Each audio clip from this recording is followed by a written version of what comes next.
over the past 24 hours, some of the commentary out there, but it's really the smart way that Democrats, Republicans, military commanders, our partners in the Arab world think we need to combat. Marie Harf, your colleague last night, I think it was on MSNBC, saying that we can't win this war by killing them when she was talking about ISIS. What was she trying to say there? Yes, the military component is important, and we've done thousands of strikes in Iraq and Syria. That's continuing to pick up, as you know, and you've covered quite a bit.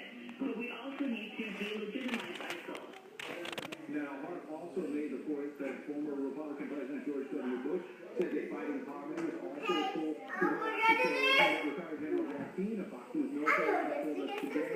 Yes, those tools are important, but much more important in terms of battling terror is killing and capturing them. Meg?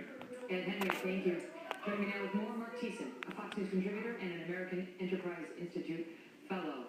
And Mark, Marie Harf was mercilessly mocked on the internet today because people felt she was suggesting, if only we could get these guys into community college, and set them on the road toward gainful employment, we would have no more people who believe this. Let's just watch a little bit of the way ISIS views the world. This would be eradicated if only we could, community college is the way. Watch. Allah is with his believers, and it is he who directs the RPG grenade, punishing the enemy with the hands of the Mujahideen. Your thoughts on that? Yeah, when you say that we can't kill all the terrorists, nor should we try, you've pretty much gone off the deep end. I mean, look, it is absolutely true that we have to try and kill all the terrorists, and we also have to defeat their ideology by offering the alternative of human freedom, which President Bush did say repeatedly. But the problem is, you have to do both of those things. And President Obama isn't doing either of those things very well. If you go back to and sometimes, by the way, the best way to defeat their ideology is through military action. In 2007, when we launched the surge, that was both a military and an ideological defeat for ISIS, which was then run by Al-Qaeda in Iraq. It was a military defeat because we drove them from their safe havens. But it was an ideological defeat because they had come in to rally the Sunni masses to drive America out.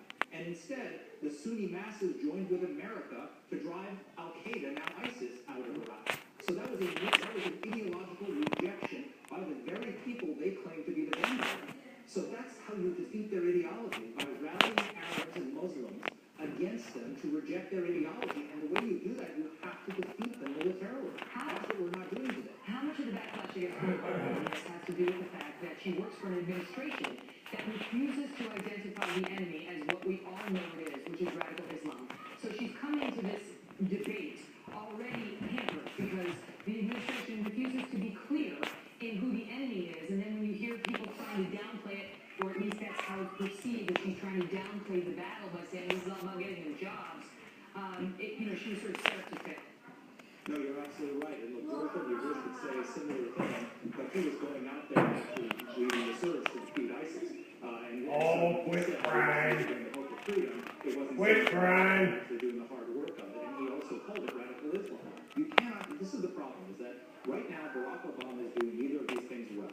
He's forcing our military to fight ISIS with one hand tied behind our back, fighting them from the air when every military commander has said you cannot defeat them without some boots on the ground. So they can't. We're not defeating them militarily. We're just pinning them down a little bit. And then ideologically, he's a conscientious objector in the ideological struggle against Islamic extremism. He won't call it by name. You cannot defeat their ideology when you dismiss them as JV terrorists. But here's what Eric Holder said today. This is like much ado about nothing, and it's really just a Fox News invented issue. Listen. 4 times talking about what do you call it, as opposed to what do you do about it. I mean, really, if Fox didn't talk about this, they'd have nothing else to talk about. So it's us. Yeah, exactly. The problem's not, it's not me, it's you. That's the problem. Look, the fact is, they're not doing what's necessary to defeat these people. They're forcing our military to fight them with one hand tied behind their back. But he doesn't think it's important to name the enemy as radical Islam. He doesn't think the naming of it is important. It is important, but put that aside for a second. Saying that the threat, it pales in comparison to global warming. Saying that people who were targeted in a kosher jail were targeted because they were Jews, or refusing to say that the people killed in that video were targeted because they were Egyptians. They are speaking the language that is